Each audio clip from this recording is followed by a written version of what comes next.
Hello everyone. Welcome to Soul Journey YouTube channel. Here we discuss about spiritual insights to help ourselves awaken to our own inner truth, uniting humanity. If you have listened to our videos before, you've liked them, please do like and subscribe to our channel. It will help us reach a wider audience. Today I'm talking to Sal Rachele. Sal is a pioneer in the human potential field. He's a healer, mystic, and a priest. In the mid-1970s, he became interested in developing his psychic and intuitive abilities.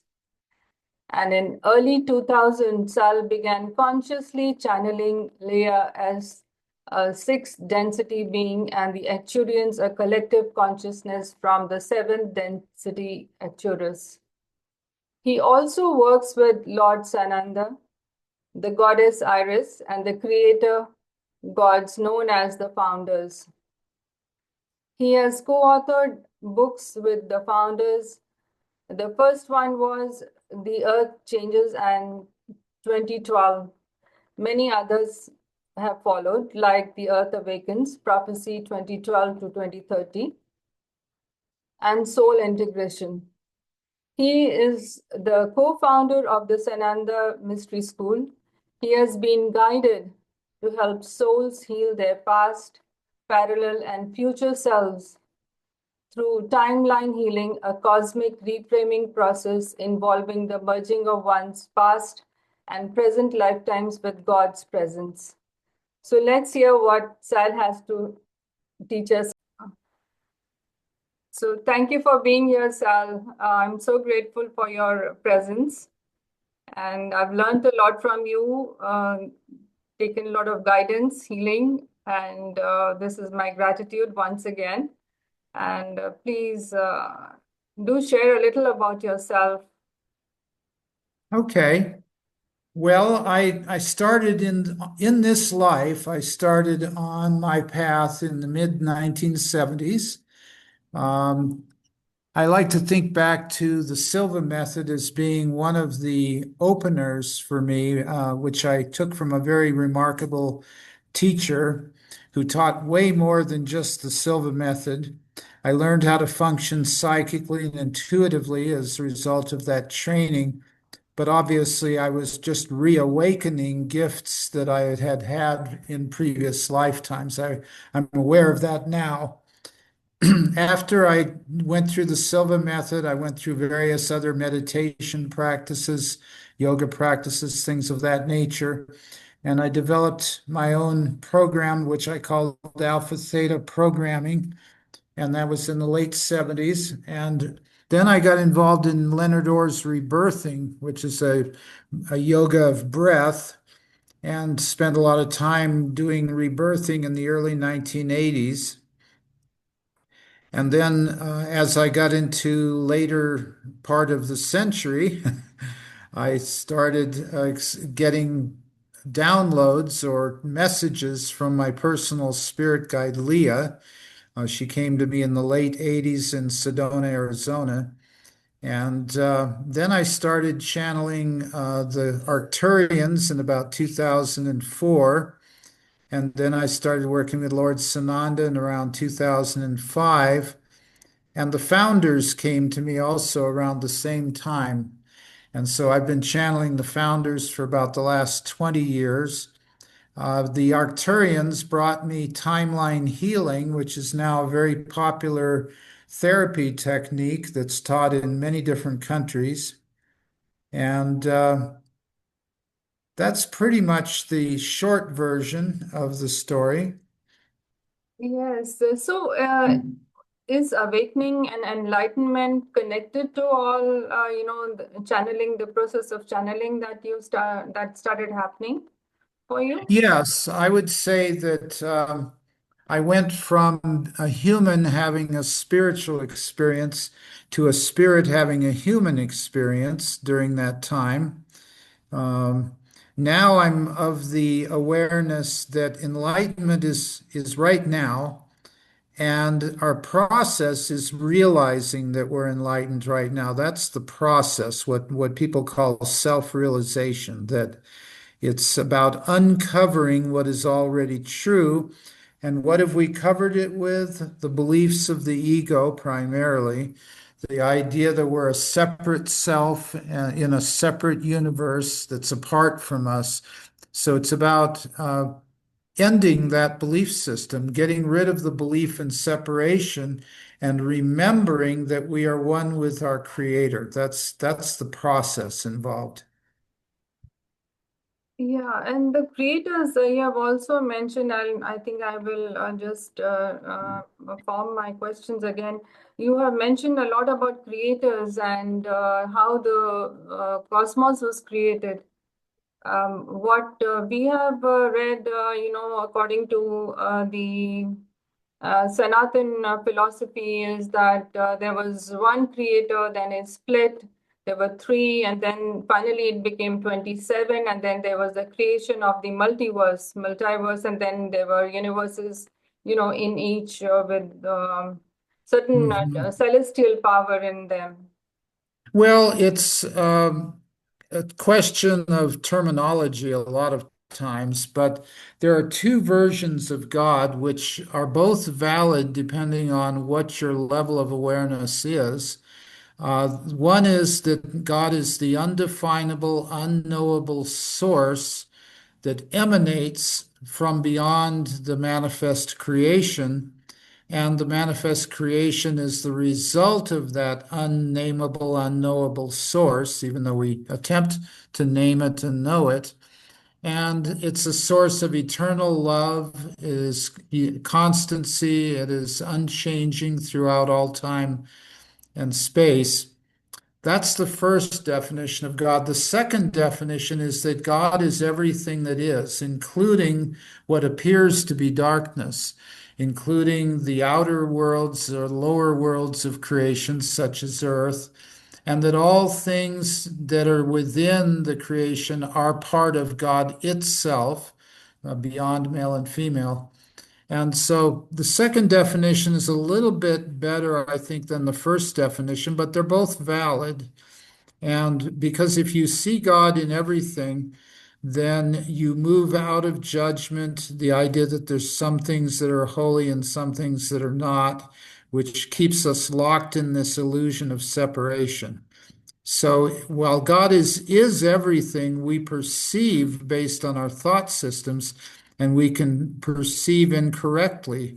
When we perceive being separate, we're perceiving incorrectly. We're stuck in illusions. So the second version of God is a little more valid. Now, referring to levels and dimensions, of course, there's the Trinity, which in Hinduism is Brahma, Vishnu, Shiva, and Christianity, it's Father, Son, Holy Spirit. And there's other trinities. And I have a system 12, what I call a 12 dimensional universe or a base 12 universe where there's six lower dimensions and six higher dimensions.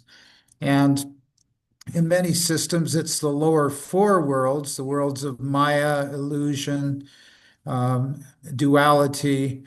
But in my system, I have six of those: the physical, emotional, mental, the gross bodies, the astral, etheric, and causal, the subtle bodies. Those are the levels that can go out of balance, that can require healing. And then you have the six higher bodies or the non-dual states, which are soul, oversoul, and monad, 7, 8, and 9, and then three God levels, 10, 11, and 12 beyond those. And those are the levels that are beyond duality, where there is no conflict or imbalance. And so you could call it the higher worlds and the lower worlds. You could call it heaven and hell if you wanted to, but it's only hell if you perceive separation. Then it becomes hell. If you fall into judgment and condemnation of yourself and others, then it becomes hell, the lower worlds. Yeah, and so if there was, so how would you say that there was one creator and then there was a big bang? Well, is the there? Big Bang is the out breath of God, and then there's a big crunch that scientists talk about that at some point in the distant future will occur, and that would be the in breath of God, where everything comes back into a singularity. So it breathes out into creation and then it breathes into a singularity. And in one of my books, I believe it's The Earth Awakens, I describe how the cycle is about 50 billion years, and we're only maybe 14.5 billion years into one of the cycles. So at some point, the expansion will slow down and eventually stop, and then it will start to contract. Maybe about 25 billion years from now, the expansion will stop, and 50 billion years from now, the contraction will start. And these time frames, of course, are approximate. Yeah, so this is what we can say. This is something like celestial fire or annihilation of the entire cosmos, like the in-breath. Yeah, and it's not that it ceases to exist, but it compresses in on itself and becomes a singularity. So it's almost like you could say all thoughts go back into the mind of God and get compressed into a single state of existence. And then it breathes out again and becomes a new creation, perhaps. Not sure if the old creation is recorded somewhere, such as the Akashic records. Probably it is. There's probably a cosmic Akashic records that goes back hundreds of billions of years. And of course, then the question becomes, well, when did it start? And the idea of eternity is that it has always existed, that there is no starting or ending point to God's creation. Yes, so once the creation begins, like there's one can say Godhead, like you put in one of your, I think I saw the videos, and then it's split into different energy bodies. Yeah, it's actually starts with 12 or to even 24. In some teachings, they talk about the 24 elders of the throne, which represent the 12 aspects of this universe. And then there's a sister universe, which is the opposite polarity of this universe, which would contain the other 12 aspects. So together there would be 24 aspects. And then each creator God or level 12 being would divide itself into 12 11th dimensional beings, which in turn would divide into 12 10-dimensional beings until you get down to level 7, which is the level of the soul. And so this soul division is a process of dividing into 12 parts. But unlike biological cell division, there's still a parent part of each soul. So 12 souls belong to one oversoul, 12 oversouls belong to one monad, and so on as you go up to the original Godhead. So this is the system that I've been shown. It does have exceptions to the rule. Not every single soul divided in this manner, but the vast majority, 99.9%, did divide in this manner. So the exceptions is something that's a bit of a mystery, but it's like computer programs that are very sophisticated have exceptions, they have glitches, they have errors, bugs, viruses sometimes. And so you think of this creation as an imperfect creation, but there's still a high degree of perfection within the imperfection. So it's a bit of a paradox. So the souls that have been born here on the planet, they have come after multiple, you can say, multiple separations, and Well, uh, divisions, not really division. separations, because there's a thread, like I call it a golden thread of light that connects all souls on all levels. So there's the separation is an illusion, but it's a division. It's where aspects of the Godhead divide into individual portals of consciousness, which we call levels of beings, 12, 11, 10, 9, 8, 7. Once you get below 7, it's a different process. Then you can talk about fragmentation and extension. This is in the Soul Integration book. And so extension is another name for incarnation. And fragmentation is another name for psychological disassociation, where parts of ourselves become alien to one another, or we deny parts of ourselves, suppress our emotions, for example, or forget parts of ourselves out of judgment and anger. Things of this nature are what we call soul fragmentation. And so, with all this, where has religion come from? Like, has it come from the subtle world, or is it a creation of this humanity on planet Earth?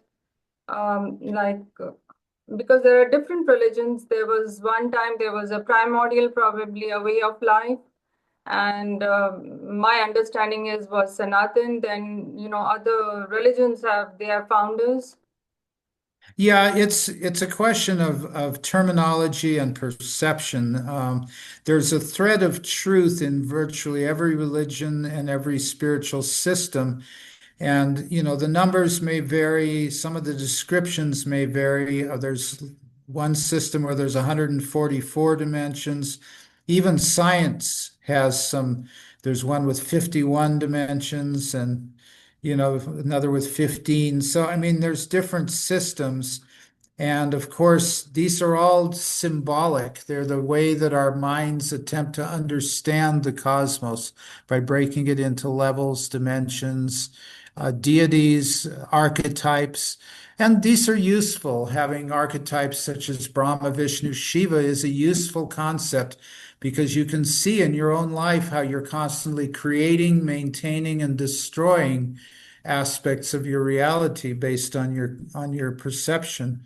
And we could come up with many examples. A live birth of a human being is a Brahma aspect, a creative aspect. And then when there's stability in one's life and balance, it's more of a Vishnu aspect. And then when there's death or giving up of illusions, that's more of a Shiva aspect.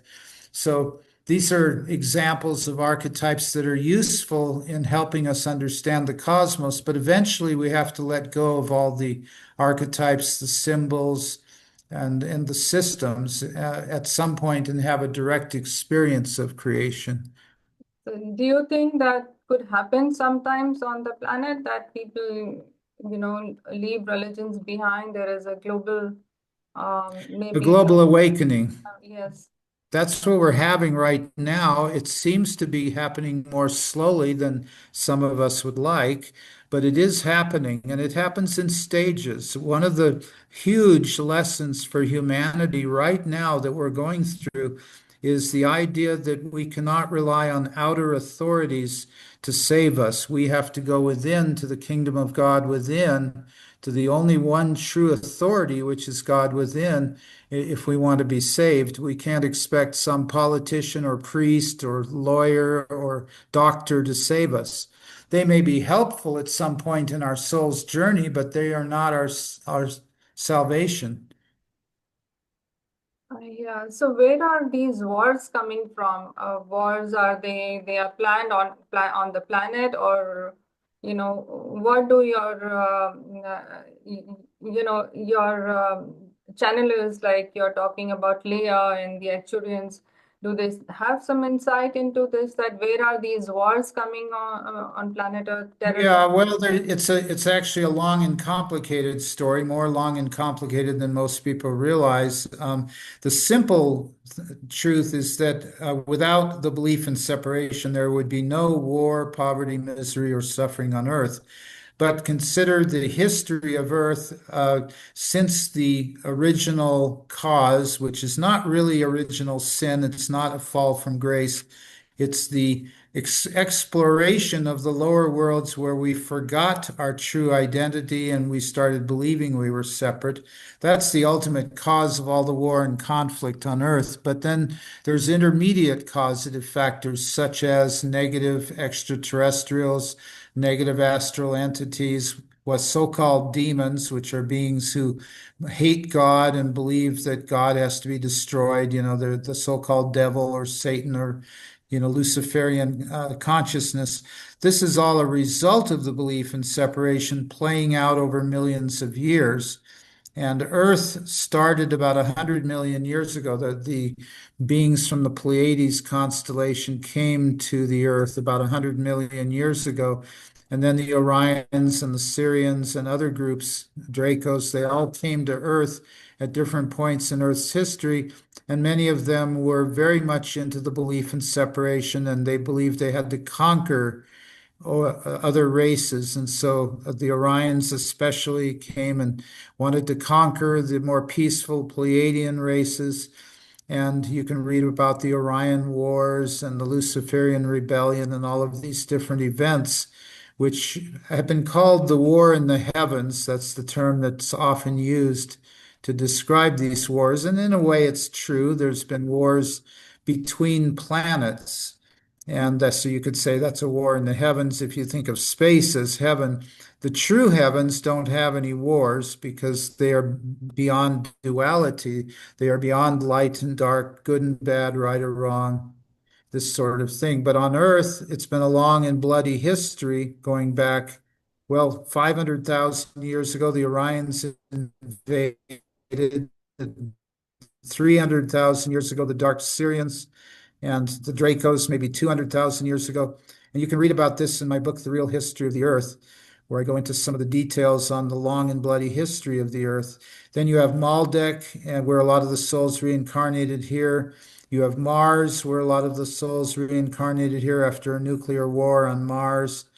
And so the so-called dregs of society are mostly on the Earth these days, causing mayhem and mischief and chaos. So this is the intermediate level of causation for the situation on the planet. Yeah. So, the we have known that many of these constructions, like the pyramids and certain temples, all over the world, these structures have been built. It seems that they have not been built by human race, because Correct. with the kind of precision and the nature, the very nature of these structures, they were built for a purpose, maybe to connect with the outer worlds. Yeah, the Great Pyramid was built by the Pleiadians using sound levitation devices. And it was created to be an energy beacon, a generator of energy, as well as a navigational beacon and what's known as an ascension chamber where souls can speed up their evolution by utilizing the powers of the pyramid. And they just recently discovered under the pyramid what has been termed the halls of Amenti, which is an underground ascension chamber and also a hall of records that's connected to the Akashic records. So the pyramid was built, it's aligned with Mintaka in the Orion system, which is the head of the High Councils of Orion, but it's also associated with the Pleiades. So there's been many different groups of souls that have used the pyramid. It's a multi-purpose device. Of course, the idea that it was a tomb for but that's all that they had to go on. Carbon dating proves that the pharaohs were there 5,500 years ago, but it certainly doesn't prove that they're the ones that built it. So I think there's a number of issues there. Yeah, so there have been many monoliths as well. There is something that is called the Shiva Linga that has been built in many places across the world. Um, would you have Yes, insight there's into that? been Pleiadians and Syrians in different parts of the world, and they built pyramids for the same reasons as energy generators. Some of them were built as tombs. They were copying what they believed were the ancient rituals, and so there are some that are simply tombs. But most of them are energy generators. The large ones, including the ones in Bosnia, were originally energy generators. And it's again part of the long history, but various groups had war going on in the heavens, and many of them withdrew from the earth when the vibration fell at various times. due to various reasons, some of which are described in the books. There'll be an updated book at some point in the future on some of the things that weren't covered in the real history of the Earth and the Earth Changes books. You have also mentioned about the Galactic Federation somewhere. The Galactic Federation or Galactic Confederation. Yeah, it's a well-known organization. It doesn't go by that name. That's an earthly name to try and understand it. But there are a group of over 1,000 star systems that are unified in their desire to help souls evolve. And so they're often called Galactic Federation or Galactic Confederation. Some of the members, it's a very diverse membership. Some of them are only level 6 in understanding, some are more like level 8 and 9. And not all of them are totally versed on human free will. There's sometimes members get into these organizations who don't fully understand human free will. And so there have been some negative experiences with this group, but by and large, 99% of it has been positive, and their purpose in helping humanity, well, their purpose is to help humanity and to teach humanity about the greater cosmos, because Earth is to be welcomed into the cosmic federations at some point once we stop our warring ways and start working together to advance souls individually and collectively, then we will be welcomed back into these federations of planets and things like that. So how are they actually helping humans here on Earth? Do they take some human form and then they help? Or again, they partner with you, like Leah is there, Shurians are there. Is it Yeah, a channel? the the higher beings use telepathic communication and channeling almost exclusively. The lower ones will sometimes come to Earth in their native forms, or they'll holographically project onto the Earth because they do not respect our free will, many of the lower dimensional beings. And it is a violation of our free will in most cases to be openly walking among human beings as physical souls, or even holographically projecting onto the earth. Most of the time, those are violations.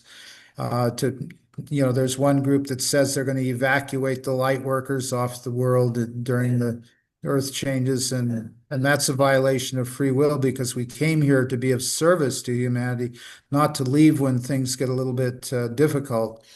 So, there are groups, fourth density Syrians, for example, that are maybe masquerading as benevolent higher beings, but they're violating the free will of humanity. So, one has to be careful. There will be disclosure on a mass scale very, very soon. Could happen in a year now.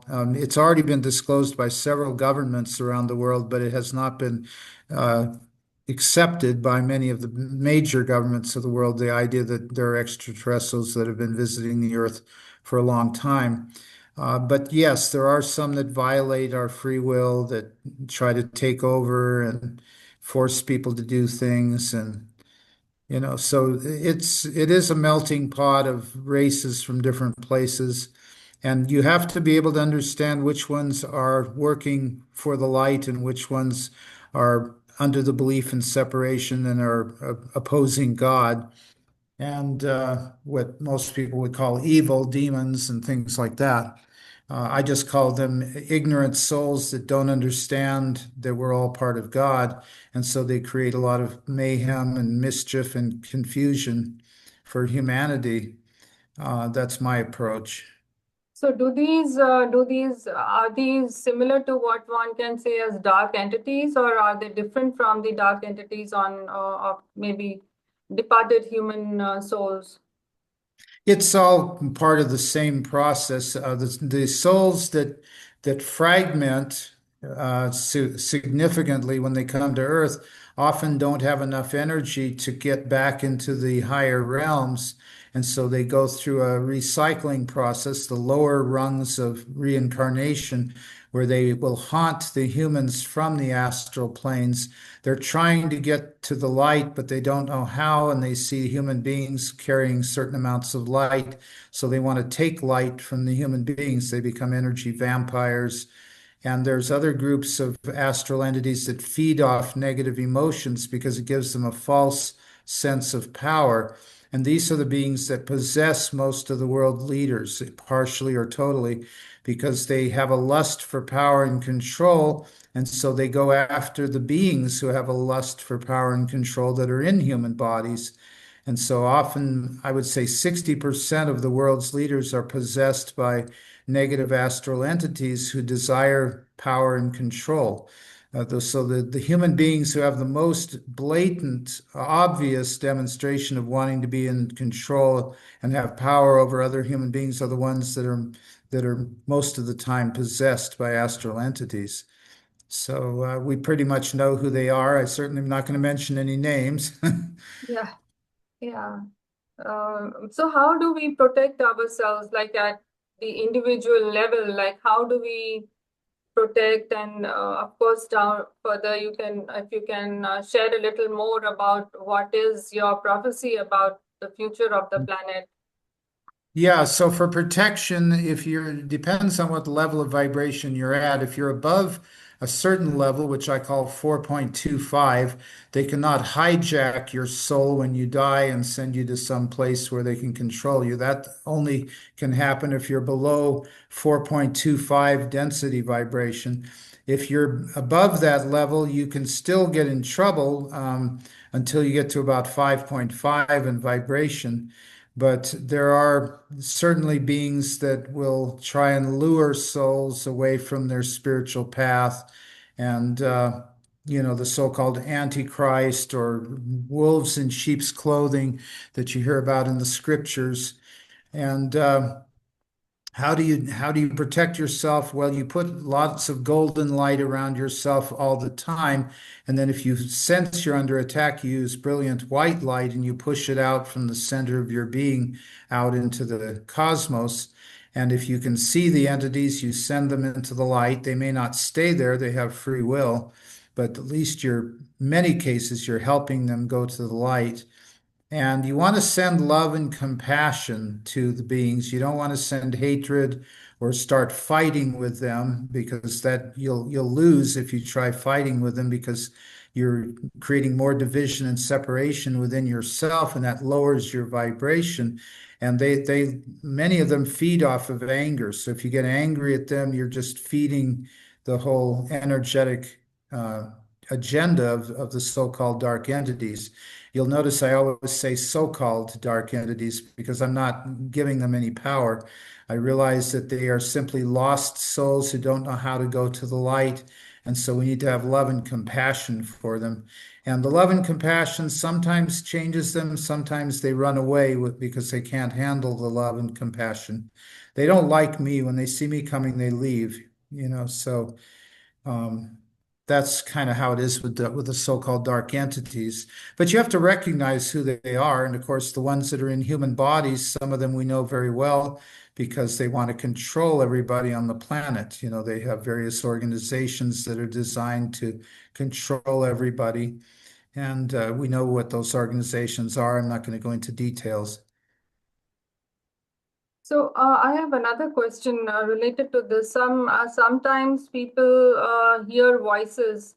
Doctors will say that it is psychosis. Some people say it is not psychosis. It is some kind of awakening. You are being connected. But then if somebody is hearing voices and sounds, whether these are positive entities or whether it is some light being or your guide, Yes. how do we discriminate between all this?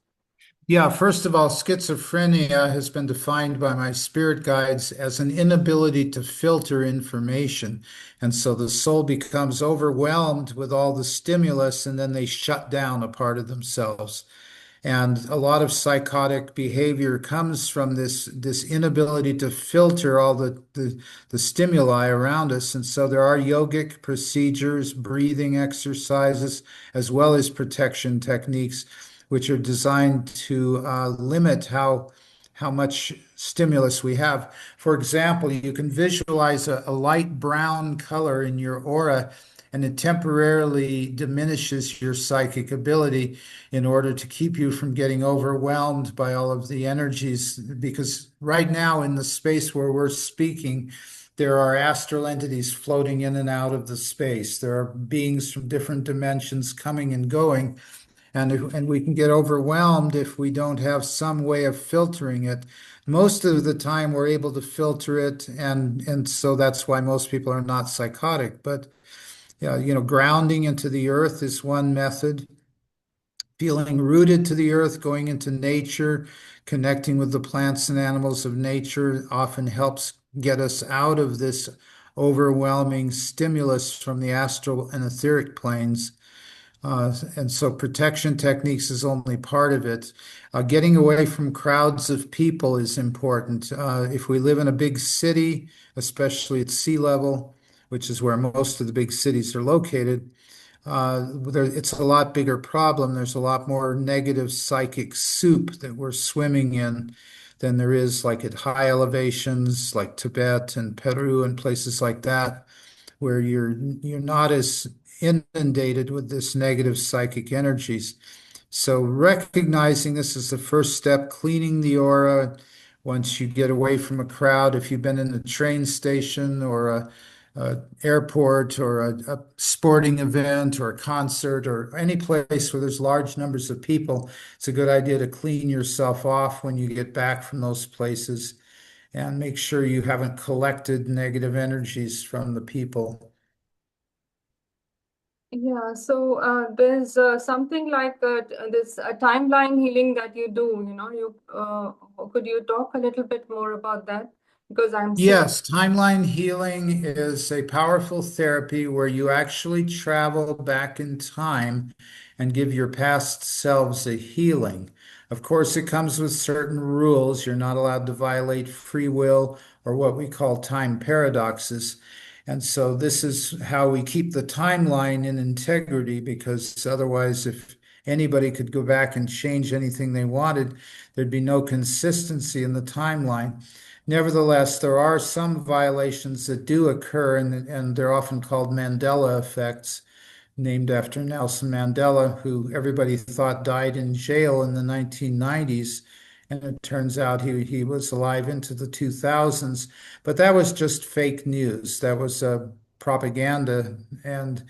But there is some indication the timelines have been altered to some degree. But normally, we go back and we give a healing to someone, and it changes their experience of what happened, which in turn changes the energy of that soul, and so they have a different future. An example I use in timeline healing is perhaps you were beaten as a child by your parents, so you go back and give your little child a healing, and now they're no longer afraid of people because when I was real little, the people closest to me hurt me. So now I'm afraid of relationships. I'm afraid of opening myself to other people. And so when you heal that, you basically jump into a new timeline. And in this new timeline, you had a healing when you were, let's say, 5 years old or whatever. And these beautiful beings came to you and gave you a healing, and you had a very different experience of being punished or beaten by your parents. So, and that creates a new future. And there's a whole science behind timeline healing involving the non-locality principle of quantum physics with respect to time. And so we go into the physics a little bit in the training, just a little bit. It's mostly about getting results. And people who've been through timeline healing tend to have faster growth and healing in just a few sessions than many souls who've been through years of weekly psychotherapy. That's not to say psychotherapy isn't appropriate. There are many times when it is the appropriate tool, but timeline healing tends to be faster and deeper because it also works on the subtle bodies, the astral, etheric, and causal bodies. Yeah, and is it something similar to past life regression, or is it different? It's similar to past life regression. It borrows a little bit from past life regression, from theta healing, from the Silva method, and from hypnotherapy. Those are the four primary techniques that there are elements of in timeline healing, but it also has some of its own unique properties. And a session typically is an hour, and you don't have to commit to a series of sessions, although it's sometimes helpful. And there are trainings where you can learn to be a timeline healing therapist. And we offer these trainings in different countries around the world. So these trainings have to be in person, like people who are far, who are not No, in. you can go online. In fact, since the war between Russia and Ukraine began, I've been not going to those countries in person. Before the war, I was going to both countries in person and doing trainings. And probably once they have a lasting peace agreement, I'll return to doing that.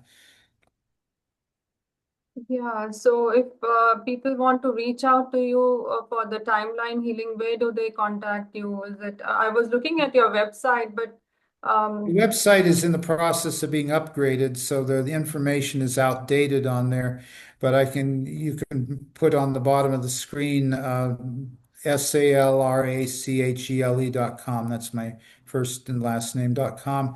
yeah. And then you can go to the email, which the email for booking sessions and events is my first initial S, my last name Rachele 2004 at yahoo.com. That's the one for booking events. For contacting me personally, it's SRACHELE66 at gmail.com. That's for personal communications. And those are the best ways to reach me. The website does have the ability to sign up for readings and things like that, but the schedule is outdated. We're going to upgrade that very soon. Yes, and so hopefully, like with this timeline healing, does it impact the karmic pattern of the person also? Like, because when a person has done something in the past, and there was a reaction, there's in the following lifetimes, there was an impact in his behavior or the circumstances as an outcome of the karmic behavior of the past.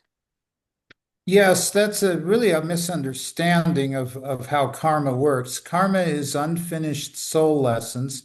And when a soul experiences one side of a duality in a past life, they often want to experience the other side of the duality in a future life in order to have a balanced perspective on that particular duality. So, for example, if you abused your wealth in a past life and you were stuffing your face with fine foods while peasants were starving outside the palace walls. In the next lifetime, you might come back as a peasant starving outside the palace walls so that the soul can have a complete understanding of that duality.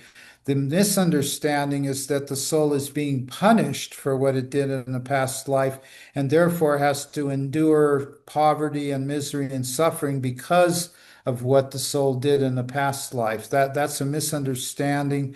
God is not judging anyone, but the soul wants to have a diverse experience. And if you're carrying guilt, you will attract experiences to yourself based on that guilt that you're carrying. So if you feel guilty about something you did in a past life, the guilt will attract negative experiences to you, but it's not God punishing you or a law of karma that's outside of your control that's punishing you. So this is a misunderstanding that some Buddhists have about, and maybe a few others as well, but mostly it's a misunderstanding in some versions of Buddhism that you have to suffer because of what you did in a past life. No, you do have to suffer if you believe in suffering. If you have condemned yourself with guilt for what you did in the past life, then you are going to suffer because guilt creates suffering and judgment creates suffering. If you're judging yourself as being a bad person, you're going to suffer. You're going to create negative experiences in your life because you believe you're guilty or you deserve punishment or you judged yourself. God doesn't judge. God is eternal love, continuously pouring out upon all creation equally. And you have the ability to tune into God's love. It's like a radio frequency. Right now, there may be a classical music station playing in your area, but you don't hear the music unless you tune to it with a tuning device. So it's the same thing with God's love. You have to tune to God's love in order to experience it because of free will. God doesn't force love upon you. You have to be open and receptive to it. Yeah, thank you so much for clarifying that. And one last, I know it's been a long time.